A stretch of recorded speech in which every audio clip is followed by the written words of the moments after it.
Cardinals Corner from Arizona Sports. Cardinals Corner from Arizona Sports with Tyler Drake and Lauren Koval. What's going on, Bird Gang? Tyler Drake and Lauren Koval back for another episode of Cardinals Corner. And yes, the 2024 roadmap for the Arizona Cardinals is officially set. The schedule dropped yesterday, and we are here to break it down for you. But first, Lauren, how you doing today? I'm doing well, Tyler. I mean, it's the day after the schedule release. I'm still on a high from that. Okay, that's great to hear. Great to hear. Well, with that, let's just get right into it. Looking at the Cardinals schedule, what really has stood out to you just with how everything is set up now? I think how top heavy the schedule is to me. I think the first half is, the bye week is week 11.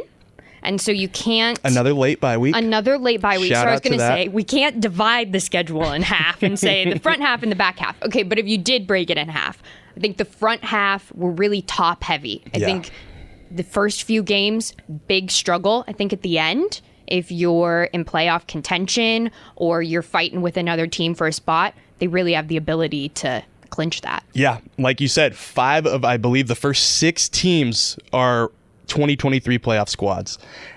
I don't really see a ton of drop-off with them either. Obviously, Rams lost Aaron Donald, so that could be big. But outside of that, there's a lot of tough teams to start right out of the gate. But what I do like, 3 home games right out of the gates.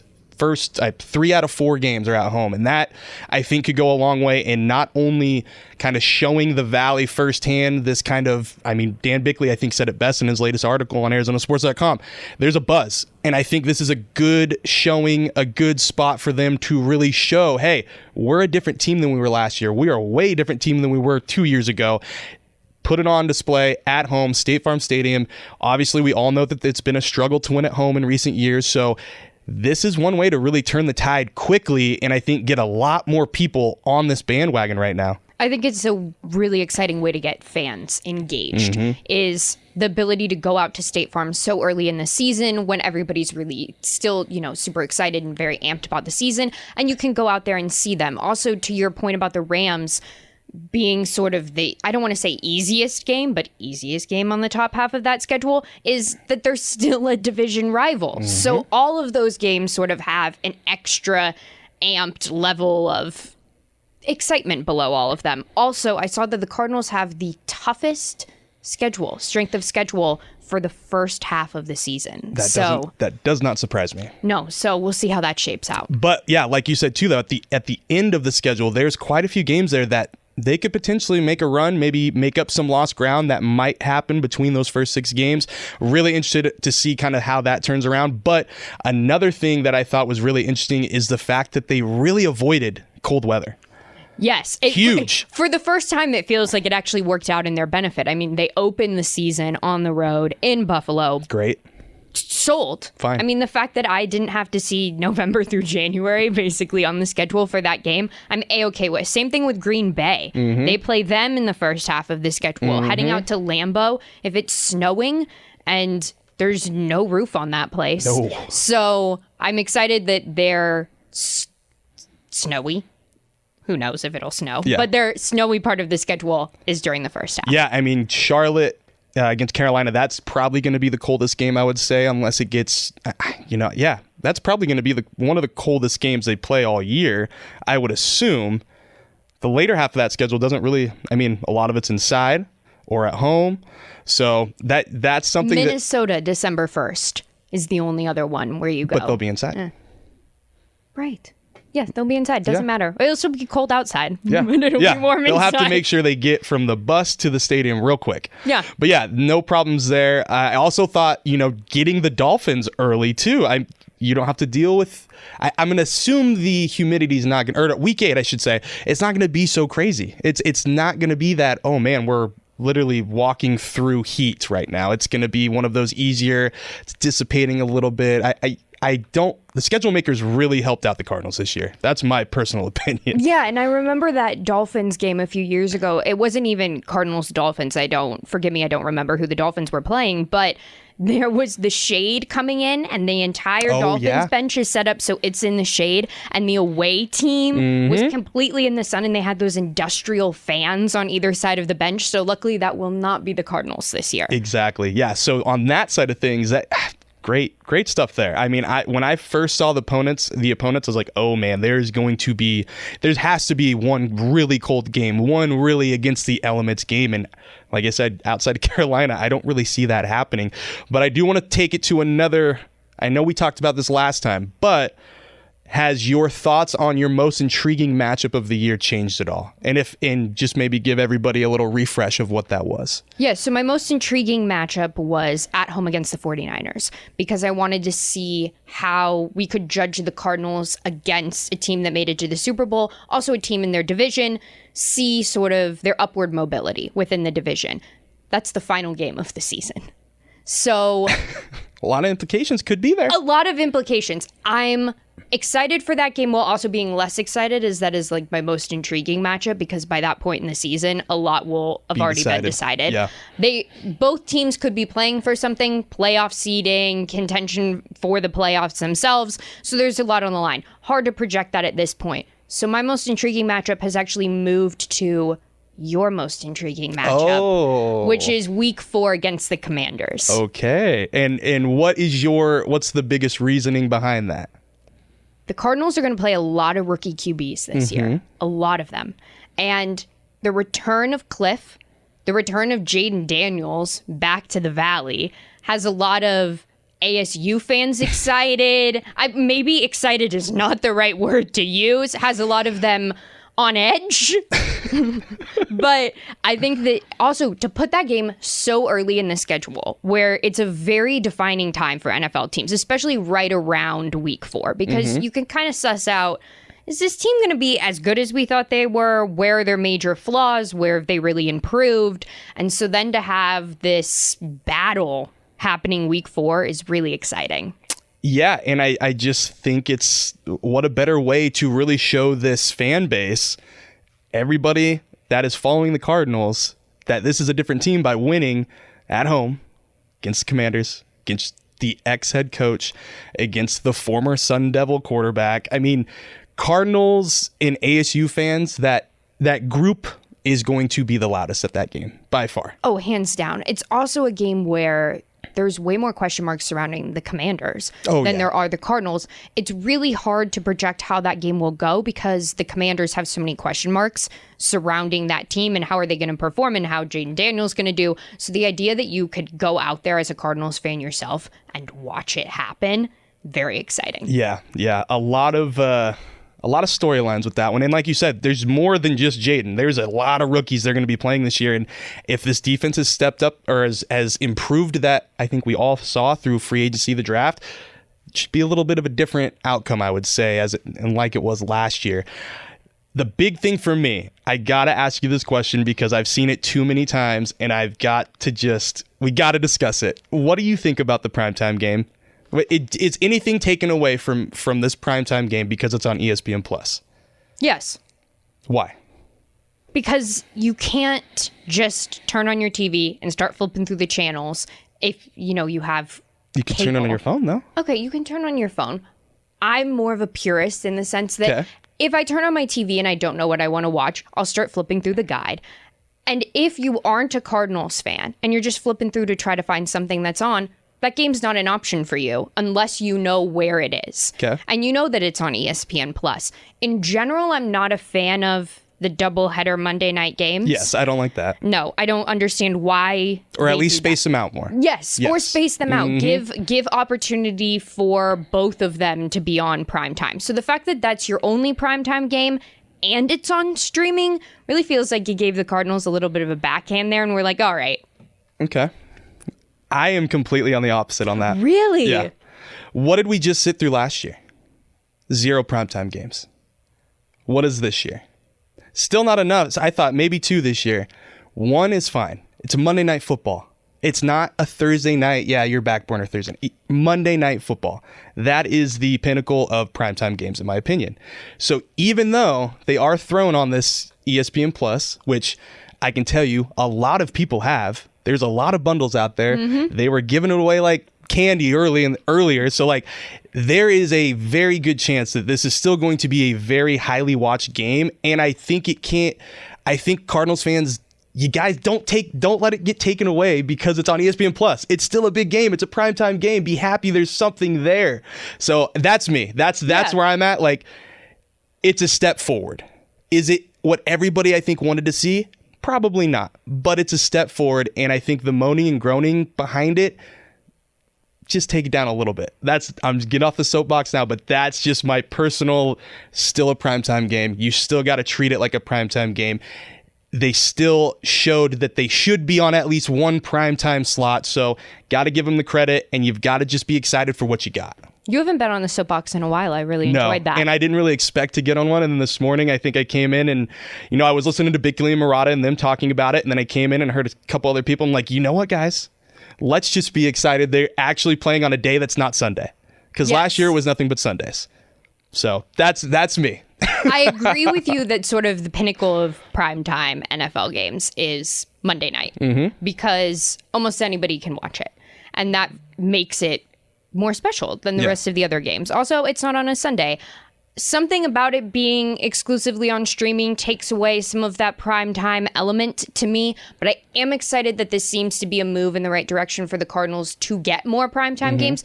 I wish that they truly had one where maybe it wasn't a Monday night on a doubleheader or a standalone game for them in a primetime slot, but that doesn't seem like that's coming anytime soon. Maybe in later on in the season. There's always flex scheduling that could be thrown in there. We'll have to see how it all shakes out, but that is a potential if NFL want to go that route. But I think we've done enough diving into it. Actually, one more fact. Like, 4 of their oldest rivalries are going to be this year. With the Bears, the Commanders, the Lions. I'm missing one more, and it's killing me. Oh, man. What is that schedule? Let's see. Here. Oh, Packers. Duh. Yeah, that's pretty cool. Like 1920, I think, was the Bears. 1921 was the Packers. And then I think 1930s was Commanders and Lions. Maybe something like that. But yeah, crazy. Just super, super old rivalries. So that's football junkie. That's cool to me. But with that, let's go straight into our way too early win-loss predictions. And I'm going to pass it to you. I want you to read off the games. Okay, I'll read them off. Let's read them off game by game. Very quickly tell me why, in as little words as possible, why you think they're going to win or lose, and we'll just go boom, boom, boom. Okay, that works. First game, at Buffalo, that's a loss. I think it's a win. Why? Buffalo has gone through, I just feel like Buffalo is very sketchy in my opinion right now. Okay. They're going through some change. Josh Allen is still that dude, but I just don't know how confident I am with that team right now. And I think a week 1 Cardinals knockoff is not out of the question at all. I saw they were favored 7 points. I think Cardinals easily are inside of that. I don't even know how you pick a line on a game this early in the season. There's some that have the entire season. I know. And there's so much left. I mean, there's training camp. Maybe somebody gets injured. Maybe something changes on a coaching staff. You have no idea. So For me, this is a tone setter for the Cardinals. Agreed. Yep. Agreed. If they get the win, the momentum carries them back home. 3 games at home. Exactly. Yep. All right. Speaking of which, next game, week 2, at home against the Rams. I think that's a win. Win. Yep. I think they knock them off. No Aaron Donald, one less guy you got to worry about. Obviously, the Rams still, Sean McVay, still a mastermind, still can get it done. But yeah, I think they're going to ride off that Bills momentum. Obviously, JG doesn't like momentum, but I think that's a win. It's 2 wins and back-to-back to start the season. That's one way to start. Wow, I like your scheduled predictions more than mine. All right, week 3, we are at home against the Lions. Got to go loss there. I think that's a win.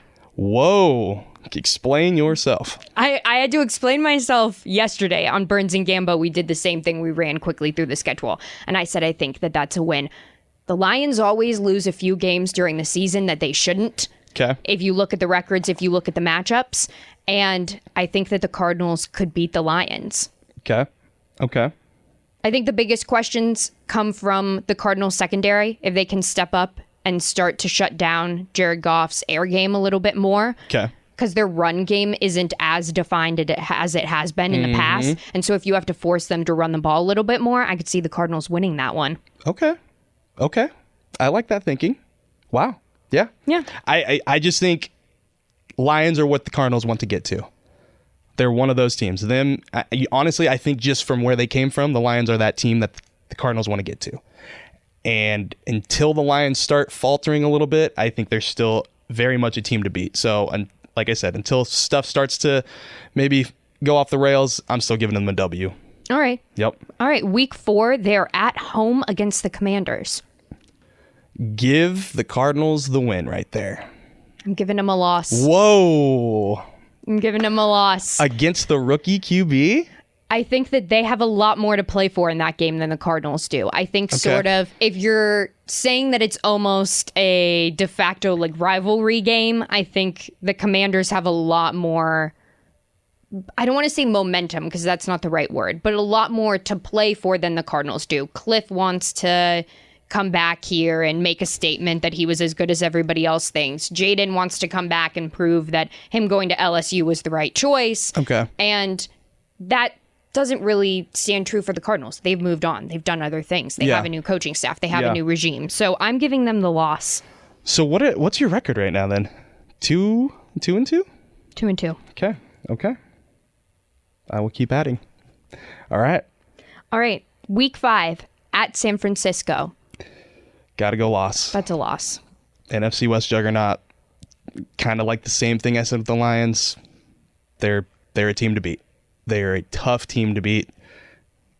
Until we see different, got to give them the loss. Also, that's the first game coming off your 3 games at home. Yeah. Also, I just think that's going to be tough. You're going to an in-division rival. Yep. I'm taking a loss there. Okay. All right. Then we have at Green Bay. This one's interesting to me because I think it could really go either way. I think the Packers are on the right track. Ooh. Give me the... Ooh, this is a tough one. Give me the Loss. Packers. Yeah. I'm taking a loss. Flip of the coin at this point. It's October 13th, so weather probably won't be much of an issue for you unless it's grossly hot in the Midwest, which could be a thing in October. But Lambeau is still, even though Aaron Rodgers isn't there, it is such a tough place to play. And Jordan Love looks like he's kind of figuring it out. So obviously that could always change. But from what we saw last year, the next step is for him to take another next step. So I'm right there with you. All right, next game. They are at home against the Chargers.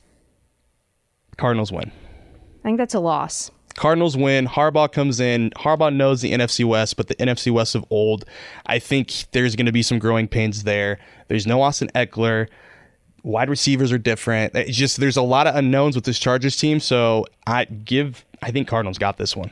Okay, I'm giving them a loss there. I'm giving them the loss because I think that Harbaugh could possibly figure out Justin Herbert and really make that offense work for him. And I think by this point in the season, that's October 21st, that's the primetime game. I think he could have that figured out, that team figured out by that point. There's less question marks about them at that point in the season. Okay. All right, next game, they are at Miami. Ooh. I'm going to go Dolphins. Dolphins are they've got the firepower to get it done. It's at home. Yeah, I'm going to go Dolphins. I'm going to go Dolphins too. I'm being very pessimistic at this point. Yes, you are. But I'm going to go Dolphins there.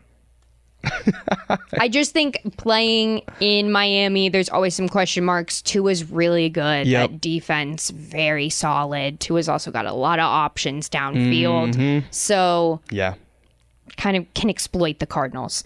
All right, next. At home against Chicago. I'm going to go with the win for the Cardinals there. I'm going to go with the win for the Cardinals. Whoa. Okay. Yes. Yeah, I think with these rookies, I think I'm going to go Cardinals with probably all these rookie quarterbacks coming into town. Okay. That's really where I think I'm at. I think this defense is going to surprise more people than I think a lot of people are thinking right now. So Caleb Williams, he'll have enough under his belt to, I think maybe he'll kind of have an idea, but I still think rookie guy coming in, there's still going to be some issues. Give me the Cardinals there. I think you're exactly right. Oh, I like that. I think you're exactly right. That. It pains me to pick against my team right there. I will be at the game. I can tell you that much. But no, I think the Cardinals win that one. Okay. All right. Next up is at home against the New York Jets. Give me the. This is like kind of like the Packers for me. Very much a up in the air. What does Aaron Rodgers look like? Exactly. If he struggles, I think the Cardinals win. If he's anything like he was in prior seasons before this last one, then I might have to be rolling with the Jets there. So, and I think their defense is pretty solid. Let's go. I'm going to go Jets. But it's a close one too. Yeah. Jets. Yep. I just think if they're anything like the Jets team that was hyped before the start of last season with so much promise and so much ability, then they win that one. Yeah. Also, it's Aaron Rodgers. Always hard to bet against him. Yep. Even though he's old. About done. Yeah, he is. He's got to be. He needs to start to wrap it up soon. Yeah. Yeah. All right. Next week is the bye week. Okay. No wins, no losses. All good. All good. And then coming off of the bye week, they're at Seattle. Give me the Cardinals there. And I know I've seen the record. Seattle usually takes this, but I just think this is one of those games where they're really going to come to play. They know where they're going. It's going to be a hostile environment. That just screams JG football. So I'm going JG and the Cardinals. I agree with everything that you said, and because of that, I'm going loss. Yes, I think because it gets weird. I get it. Yeah, yes, I get it. Coming off of the bye week, they should be a little bit more motivated, but also there's a little bit of rust there. So you didn't play a back-to-back week. I think it's similar to early in the season when they have those 3 home games and then they go on the road against San Francisco. Okay. This is sort of a similar stretch for me. Bye week, you're going to Seattle.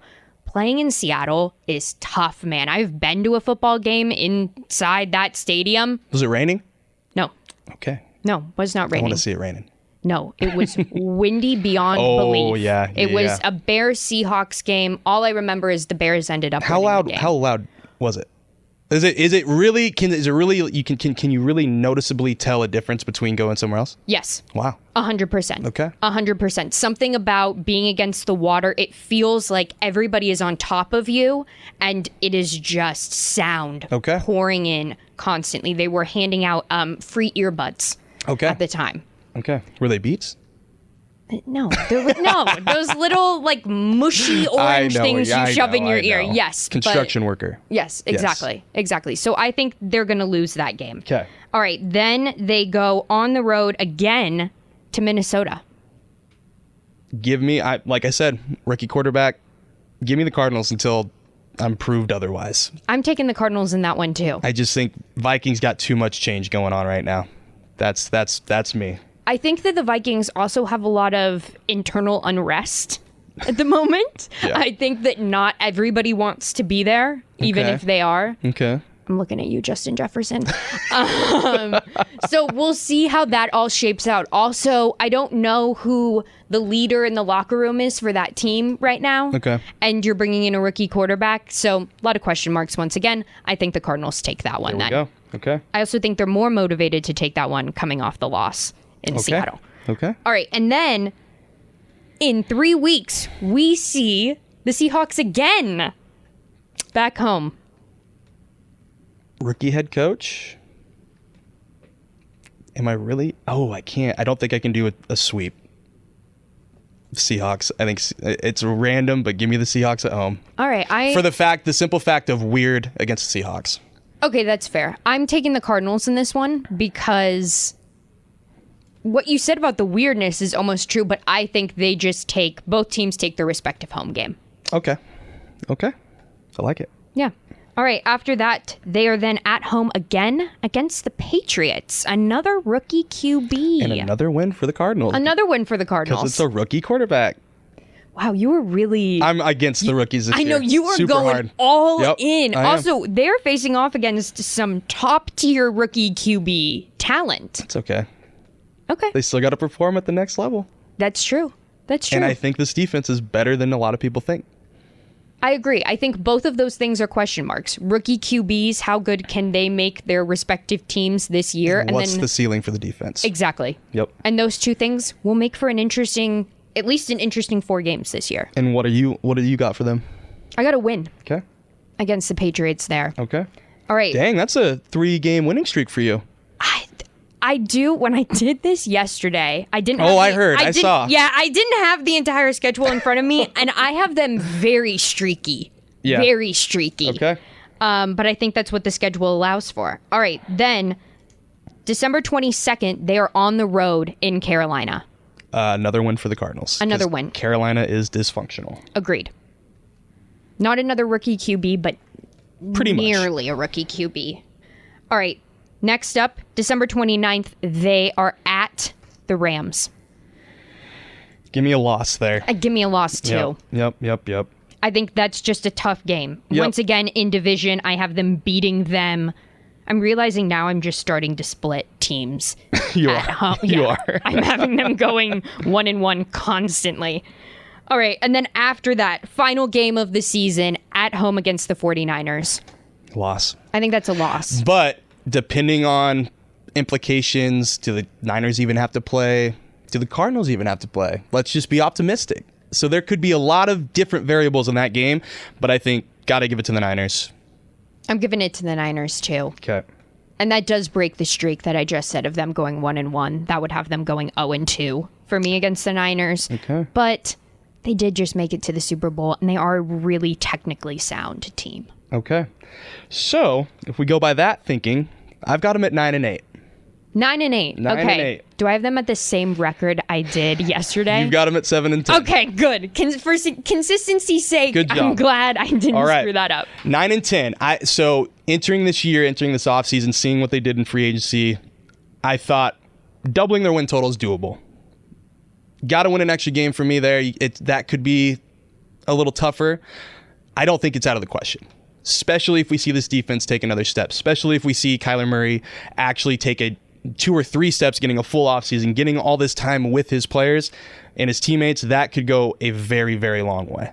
And I think that the 7-10 record, even if it doesn't break exactly how I predicted those games, 7-10 is right around where I think they'll end up. That's still a gigantic jump from last season. Yeah. I mean, I think the hype surrounding this team, some people have forgotten they only won 4 games last year. Exactly. So going 7-10 is still a huge improvement. I think they will be right around that 7, 8, maybe 9, depending on how the cards fall and how those rookie QBs end up playing. Right around there.